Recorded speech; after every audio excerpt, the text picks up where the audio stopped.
राम को नहीं गोटे वाक्य गठन कर तो आपण मैंने शीघ्र करनियो कि राम जाइथिला वनवास को किंतु केबे इंग्लिश रे एमिति वाक्य गठन करिसंती कि जदि करि नहंती तो आज हम शिखिबा इंग्लिश रो वर्ड को नहीं केमिति इजीली वाक्य गठन करा जाय एवं सेंटेंस बनाई जाइଥାଏ।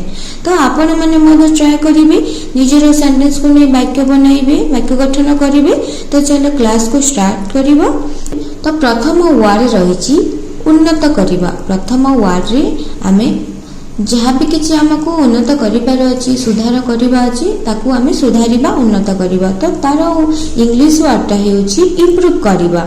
तो आपण इम्प्रूव को एवं सुधार को नै गोटी वाक्य गठन करंतु। तो मु उन्नत करिबा को नै गोटी ओडिया सेंटेंस कहूछि जेमिति मु मोर इंग्लिश को उन्नत करिबा को चाहे मु मोर इंग्लिश को सुधारिबा को चाहूछि। तो ताकू इंग्लिश रे आपण माने कन्वर्ट करंतु ताकू इंग्लिश रे आपण माने ट्रांसलेट करंतु कोन हेबो मु मोर इंग्लिश को उन्नत करिबा को चाहे। तो इंग्लिश से सेटा हेबो I want to improve my English मु मोर इंग्लिश को इम्प्रूव करिबा को चाहूछि I want to improve my English. सेमिति आ गोटे वर्ड रहिछि अभ्यास। तो अभ्यास को इंग्लिश रे कहा जाय प्रैक्टिस। वर्ड हैला अभ्यास तो तार इंग्लिश वर्ड होई जिवो प्रैक्टिस। आपण कोन अभ्यास करिबा को चाहउचंती आपण वाक्य करंतु अभ्यास को नै जेमिति मो प्रतिदिन अभ्यास करे प्रतिदिन आपण अभ्यास करंतु।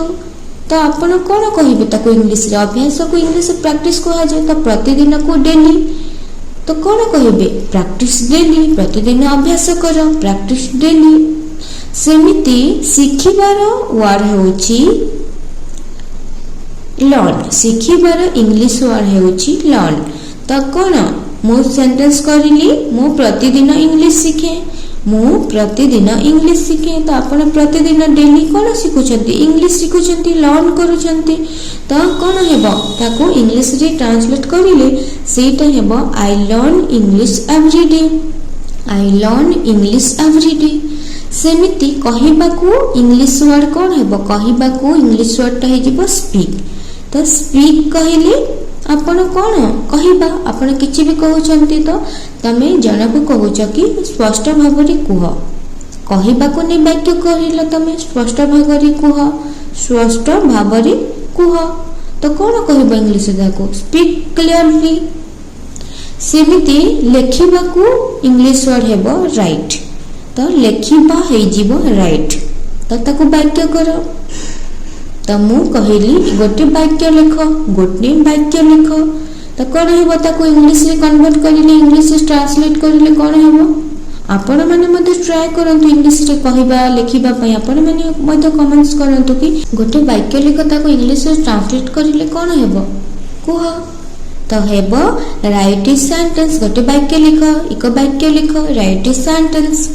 सेमिति पढ़िबा को रीड कहा जाय। तो रीड गोटे पुस्तक पढ़ एही पुस्तक पढ़। तो कोन हे जिवो रीड दिस बुक। सुनिबा को इंग्लिश वर्ड हे जिवो लिसन।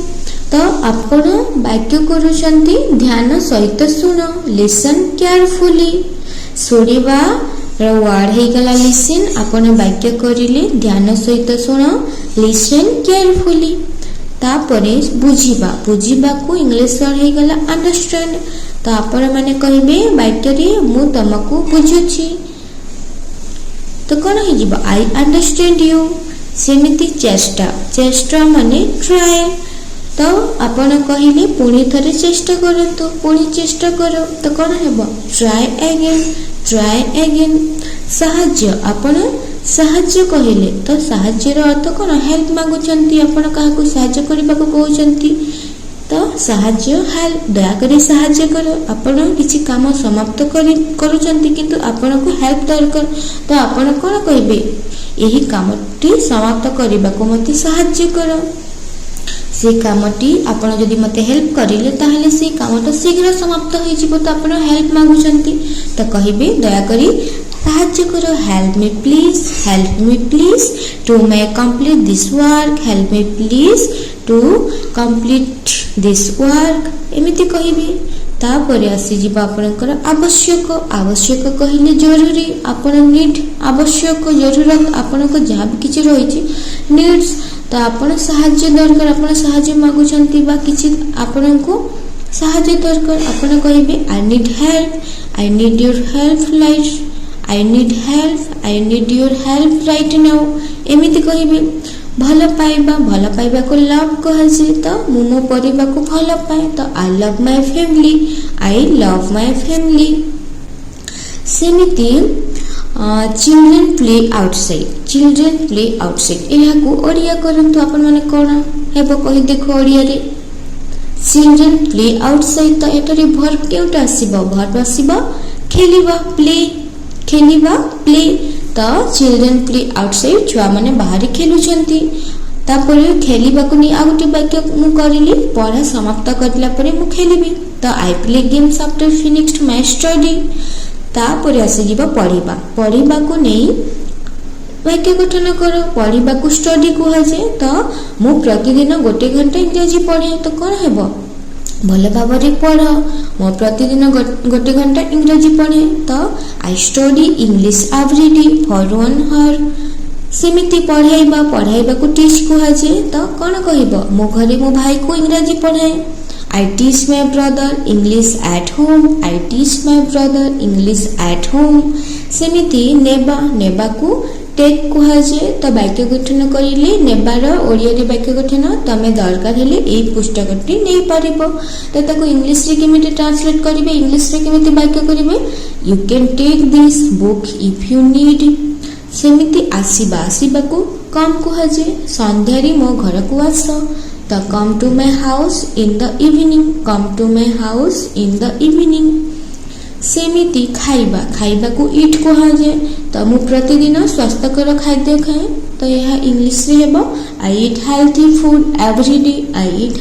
food every day सेमिति पीबा को ड्रिंक कुहा जाए तो वाक्य गठन करिले मु प्रतिदिन बहुत पानी पिए ताको इंग्लिश रे कन्वर्ट हेबो I drink a lot of water daily सेमिति स्लीप कहिले सोइबा रे इंग्लिश स्लीप तो स्वास्थ्य भल रखिबा को मु शीघ्र सोइ जाए तो आपण माने कोन कहिबे ताको इंग्लिश रे I sleep early at night to stay healthy उठिबा को इंग्लिश रे वेक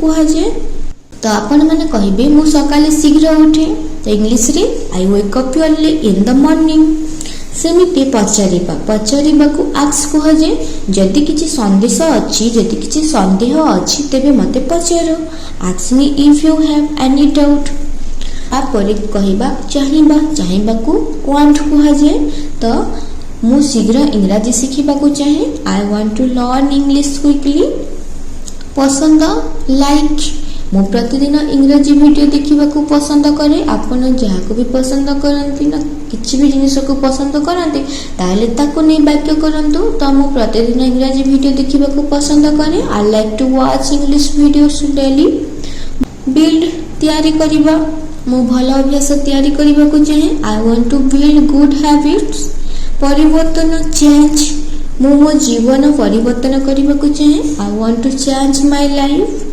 अनुसरण फॉलो जहाँ कि पालन करुछंती तो अधिक वीडियो पाई मते follow me for mores videos अधिक वीडियो पाई मते फॉलो करो आपण जेमति भल लागुछती मो वीडियो को तो मो वीडियो को फॉलो करो सेमिति सृष्टि कहले क्रिएट जहाँ भी किसी आपण क्रिएट करूछंती बनाउछंती त मु प्रतिदिन वीडियो बनाउछि वीडियो तैयारी करूछि तो कोन कहबो I create videos everyday watch देखिबा मु प्रतिदिन इंग्लिश वीडियो देखे I watch English video daily जेमिति आपण माने मध्य एबे मोर वीडियो देखुछंती इंग्लिश सिखिबा पई तो मु प्रतिदिन इंग्लिश वीडियो देखे I watch English videos daily जोग देबा जॉइन आपण ग्रुप रे जॉइन करूछंती मीटिंग हेले जॉइन करूछंती आजिर क्लास जेमिति आपण माने जॉइन करूछंती जॉइन दिस क्लास टुडे भाग करिबा शेयर आपण शेयर करूछंती किछि भी खाउछंती ना किछि भी वीडियो देखुछंती आपण शेयर करूछंती आ देखुछंती संग सहित त एई वीडियोटी संग मानक सहित मु शेयर करके देखुछि share this video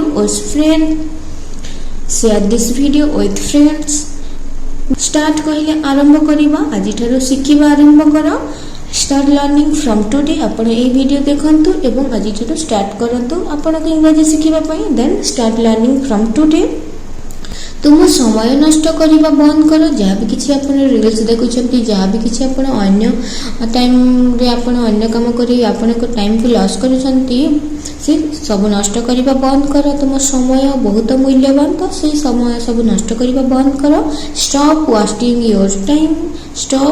your time सेमिति व्यवहार यूज प्रतिदिन सरल इंग्रजी शब्द व्यवहार कर जहाँ आपण इंग्लिश इम्प्रूव रे साहाय्य हेबो use simple English word daily खोजिबा आपण फाइंड खोजिबा को फाइंड कह जे आपण इंग्लिश शिखिबा पई बहुत जिनिस बहुत वीडियो को आपण फाइंड करि थांती खोजि थांती इंग्लिश शिखिबा पई नूतन उपाय आपण खोजि थांती सेमिति एबे आपण मोर वीडियो देखुछंती इंग्लिश शिखिबा पई the find new words to learn English then आनिबा ब्रिंग तुम पुस्तक टी क्लास को आना bring your books to class पठाइबा सेंड तुम उत्तर मते पठाओ send me your answer phone मते फोन करो आपण संध्या रे मते फोन करो call me in the evening अपेक्षा वेट किछि समय एठरी अपेक्षा करो वेट हार फॉर सम टाइम खोलिबा कहले ओपन एबे तुम पुस्तक को खोलो ओपन योर बुक्स नाउ सेमिति बंद करो क्लोज शांत भावरे द्वार को बंद करि दियो कबाट को बंद करि दियो तो कहबो क्लोज द डोर क्वाइटली सेमिति चलिबा को मूव कहे जे तम जीवन रे आगो को बढ़ो move forward in your life चिंता थिंग्स आपण प्रतिदिन सकारात्मक भाव चिंता करूछन्ते थिंक पॉजिटिव एवरीडे विश्वास को बिलीव कहे जे सब बेले निज प्रति विश्वास रख बिलीव इन योरसेल्फ ऑलवेज मने रखिबा रिमेंबर एही नियमटी सब बेले मने रख रिमेंबर दिस रूल्स ऑलवेज भूली जीवा फॉरगेट तुम लक्ष्य को भूली जीवा नहीं डोंट फॉरगेट योर गोल्स जीतिबा विन तुमे एही खेलटी जीति पारिबो you can win this game आशा हारिबा नहीं हारिबा लॉस आपण किछि जदि हारुचंती ताहले do not lose your hope pay कहले देबा क्लास ध्यान दियंतु पे अटेंशन इन क्लास तो पिला माने एटा थिला आजिर वाक्य सहित सेंटेंस जहां बहुत भल लागिथिबो आपण माने सिखंतु एवं डेली एमिति कहंतु एवं लास्ट रे बढ़िबार वर्ड हेउची ग्रो बढ़िबार वर्ड तर इंग्लिश वर्ड हेउची ग्रो तो ई ग्रो को नै गोटे वाक्य गठन करंतु एवं कमेंट्स रे जणांतु कि ग्रो रो वाक्य गठन किए केमिति प्रकार करिले तो आउ एमिति प्रतिदिन प्रैक्टिस करो एवं निजर इंग्लिश को सुधार उन्नत करबा को चाहछ ताहेले एमिति वीडियो पई मो चैनल को फॉलो करिनियो।